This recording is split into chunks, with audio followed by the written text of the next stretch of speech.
السلام عليكم بقى. تعال نشوف معلومة النهاردة هتقول ايه. الصداع كلنا بنكرهه، كفيل ان يقلب مودك طول اليوم.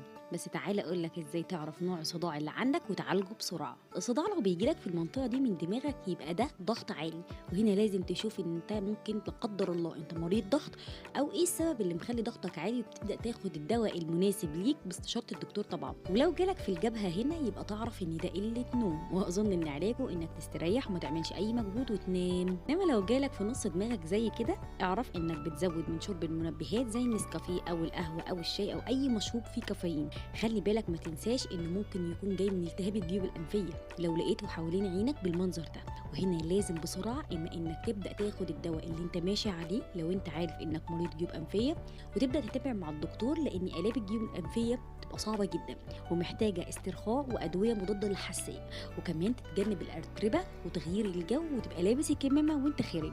طيب لو جالك هنا كده يبقى ده نتيجه قله شرب الميه، ولو بيجيلك ورا راسك بالمنظر ده اعرف انه كده جاي من الاجهاد والتعب، ودي رساله جسمك بيقول لك بيها انك لازم ترتاح. وبكده تكون خلصت معلومه النهارده. استنونا في حلقه اقوى بكتير، وسلام عليكم.